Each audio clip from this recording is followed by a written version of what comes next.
Your first question may be, why am I in black and white?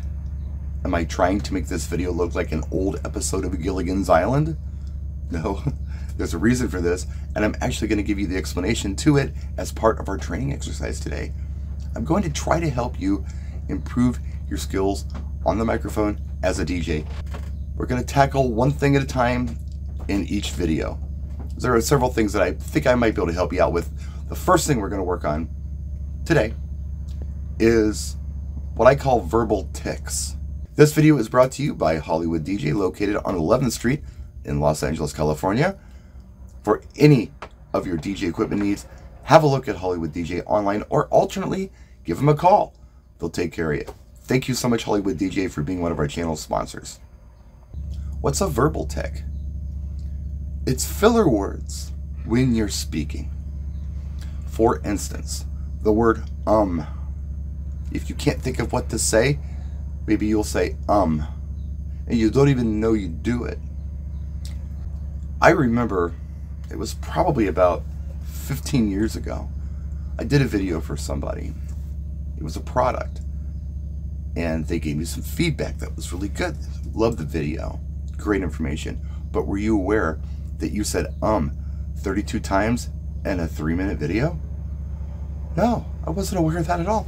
I went back and looked at the video, and sure enough, I said constantly. So we're going to look at this product today, and it's really cool. It's a tripod, and it's pneumatic. It's not hydraulic, it's pneumatic. Hydraulic is water, and pneumatic is gas.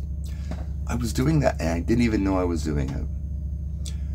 So what I was able to do is be aware of it and go back and try to do better next time. So every time I did a video, I would look and see how many times I said and try to eliminate that. Sometimes space is okay. If you can't think of what to say, or you're trying to think of what to say, believe me, I have that problem. I have a cognitive disorder after the stroke, so sometimes I have to think about what my next phrase is. I don't have to necessarily make noise and fill that space. Silence is okay. There are other kind of verbal tics that people have. I've heard people use the word "and" as a verbal tic, kind of in the same way that some people use to fill the gap. I went to the store, and it was raining yesterday, and there was some stuff on sale, and I picked up a 2-liter bottle of Coke, and I got a bottle of Sprite too. Now, what I just said, there was one "and" that made sense there. I got a 2-liter bottle of Coke, and I got a 2-liter bottle of Sprite. All the other "ands" were unnecessary and could have been cut out of that. They were only there to fill the gap of silence. I went to the store. It was raining yesterday. There was some stuff on sale. I picked up a 2-liter bottle of Coke, and I got a bottle of Sprite too.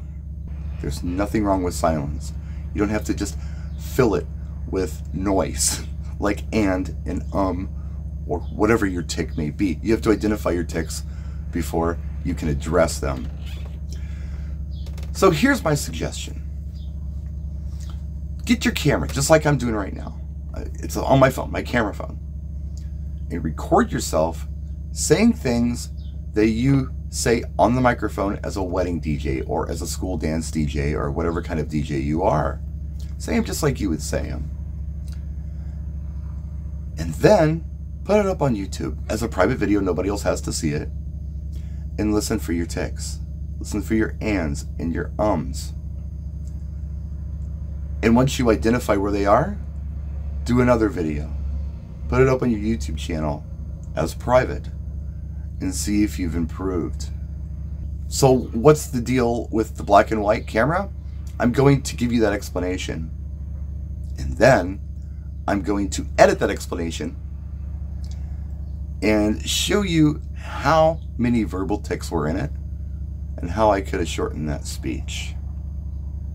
Okay, so I have a brother who lives in Indiana, and he's got a 66 Mustang.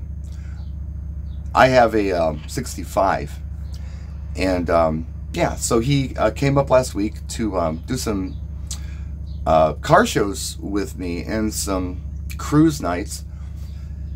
And on Sunday, it was supposed to be like, you know, overcast and 72 degrees outside. Well, it was not overcast or 72 degrees. And we were in a parking lot with no cover at all for shade or, you know, anything like that. So I was standing in this parking lot, totally exposed to the sun, and I ended up with a pretty good sunburn.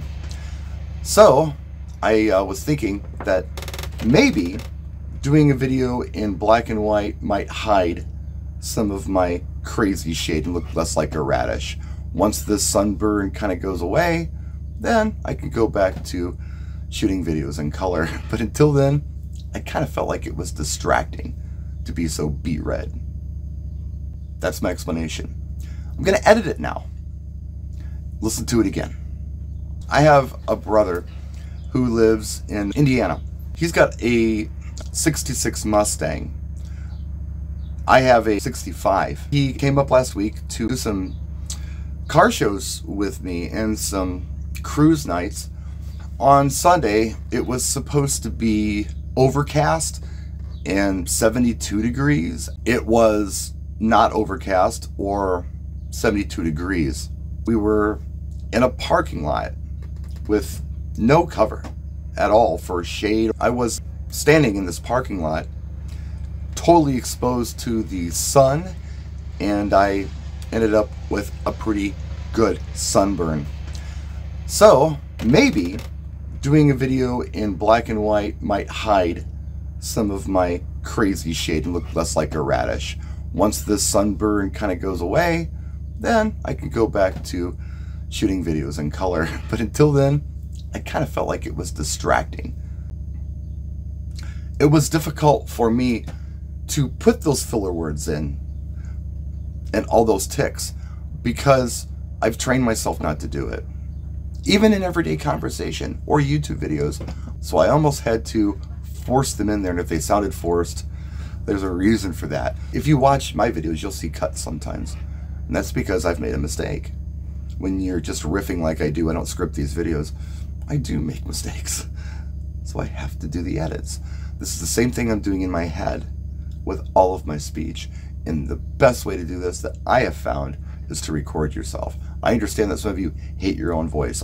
I hated my own voice too until I started doing YouTube videos, and I'm not in love with my voice, but I'm comfortable enough with it to listen to it. Now I can go back and I can make those little changes, and it helps a lot. And there are more things I'd like to share with you, but only if you're interested in this type of content. If you're finding it useful, let me know in the comment section. If you've tried this, come back to this video and let us know if it's helped you or not, or made you aware of some of your verbal tics. I want to talk about all kinds of stuff, but I thought we'd start here. If you want to hear more, like I said, let us know down below. That's it. Thank you so much for watching. I hope this helped somebody. We'll see you next time. Practice and enjoy.